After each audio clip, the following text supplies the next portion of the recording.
Vereadora professora Poliana conosco aqui no Fiscalização. Vereadora Mobilidade Urbana e Trânsito na cidade de Taubaté. Tem um requerimento que partiu da senhora do seu gabinete, enviado ao prefeito, ou a quem lhe valha, uma cópia do projeto viário com as mudanças na região do túnel do Mercatal e do viaduto do Belém. O que a senhora quer saber a respeito dessas mudanças na região? Olha, Dois viadutos, Mercatal e do Belém. eu percebo o seguinte, a Secretaria de Trânsito, ela poderia, né, a Secretaria de Mobilidade Urbana, ela poderia, já com todo esse histórico que tem de, enfim, de desacomodação e de conflito mesmo com relação a algumas mudanças que tem feito, ela poderia antecipar algumas ações e enviar o plano que ela tem para determinada região, onde ela vai iniciar um processo de transformação do local ali. Comunicar, né? Comunicar. Nós vamos fazer isso. Então, assim, a Câmara, poxa, a gente tem TV Câmara aqui, cada vereador aqui tem um potencial em termos de redes sociais, que poderia também ajudar nesse processo de apresentar o que está sendo feito, como vai ser feito. E da maneira como é conduzido, infelizmente, é só insatisfação. A situação ali o túnel também, da Desembargador, viaduto do Belém, mais a questão do Mercatal, as pessoas se sentem assim, perdidas. E elas dizem, Poliana, é muito precário, até quando eles colocam alguma sinalização para mostrar, de repente, alguma mudança, aquilo lá parece que ninguém vigia direito. Se de manhã está de um jeito, daqui a pouco de tarde está de outro. Então, está realmente perigoso. Então, o que a gente pede aí, faz de sugestão, é que a Secretaria, ela faça, assim, uma maior publicidade a respeito do que vai promover em locais onde já se sabe que o fluxo é muito acentuado, principalmente aí nesses horários, né? Horário da manhã, horário de almoço, fim de tarde. Vereadora, Zona Azul da cidade de Taubaté, tá complicado. Nossa, muita reclamação. Não, tem um lugar que funciona, tem um lugar que não funciona. Você Sim, eu mesma. pouca autuação, não sei o quê. Outro dia foram ali na Anísio Ortiz, 2 máquinas próximas, a gente não conseguiu fazer funcionar. Então tivemos que deixar o carro no estacionamento, porque tinha vaga, mas não está funcionando.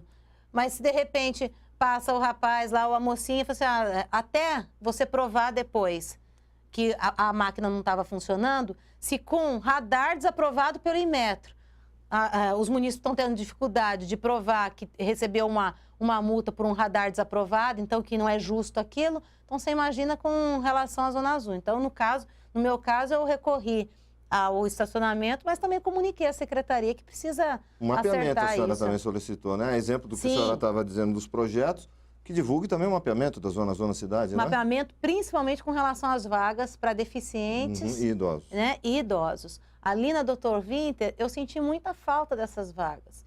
Eles fizeram, né, as marcações, mas o número de vagas que nós temos na Dr. Winter, por exemplo, para idosos e deficientes, eu acredito que ele não converge para que seja o número ideal. A senhora acha pequeno a Sim, vaga do que eu avaliei lá. disponibilizada? E conversando com a secretária, tive a oportunidade, isso foi agora em janeiro, ela colocou o seguinte, que eles estão reavaliando e no dia até ela falou assim, olha, eu vou estar verificando então a situação dessa rua para que a gente possa adequar a legislação. Vereadora, vamos falar um pouquinho de meio ambiente. Sim. Coleta seletiva foi tão propagada, foi tão anunciada, foi tão prometido que em 2014 nós já teríamos isso implantado, estamos em 2016 e nada. Como é que a senhora vê essa necessidade? É uma necessidade, não precisa nem dizer da necessidade que nós sabemos. Mas como é que a senhora vê isso? Taubaté é uma cidade, né, de 300 mil habitantes, sem a implantação ou o início de uma implantação de coleta seletiva. Olha, é difícil. Em 2016. É difícil aceitar isso, até porque, em termos de inteligência, nós temos aqui, né, a própria universidade que poderia ajudar nesse processo de implantação. O que eu vejo é uma preocupação da prefeitura com contratos milionários para vigorar por mais aí de décadas, né? Uma preocupação muito grande com isso. Mas em termos do que é preciso mesmo para cuidar do nosso meio ambiente, que não é só a questão da mata, só dos rios, mas é o meio ambiente, onde a gente vive, né? As ruas por onde a gente passa, o nosso bairro, enfim, é tudo isso, né? Sim. Eu não vejo que seja uma prioridade. Tanto é que, um exemplo, quem for para a Praça Dom Epaminondas vai ver o estado que está aquilo lá. Eu pedi para o deputado Avisaia, que é meu marido, né, que ele ajudasse a gente a conseguir recursos do governo do estado para poder repaginar a praça, que é a nossa praça central, onde tem o nosso Marco Zero, que foi retirado assim da noite para o dia, sem dar satisfação nenhuma. Falaram que até depois eu questionei que iam fazer alguma coisa, mas não fizeram. Mas, enfim, vejo que os contratos que se tem para levar o nosso lixo, que a gente está sem aterro sanitário, né? Então, para levar, desde a época do Peixoto, para levar o nosso lixo lá para Tremembé, o gasto aí no ano chega a quase 8 milhões. Uhum. Ou seja, será que não dava mesmo para fazer algo, implantar, né, a coleta de uma forma organizada? E eu tenho certeza que a população contribuiria, porque a população pede, ela cobra isso. Olha, quando que vai ter? E principalmente as crianças. Porque nas escolas, em vários momentos, você trata da questão da coleta seletiva de lixo. E aí sempre tem o aluno, vários, né, que perguntam, mas professora, mas como é que eu vou fazer isso em casa? A prefeitura vai passar, vai fazer a coleta, vai levar para a gente isso daí? Quer dizer, você ensina isso ao aluno, ensina, mas ele não pode praticar. E ele não pode praticar porque o poder público que deveria fomentar isso, instituir, ele não está conseguindo fazer acontecer. Então, é mais uma situação que o atual prefeito assumiu o compromisso e não conseguiu cumprir. Uhum. Se bem que a gente tem aí, vamos ser otimistas, né? Nós temos mais 10 meses de governo, tudo vai depender também do que vai ser o julgamento, se o julgamento vai acontecer com relação ao prefeito, né?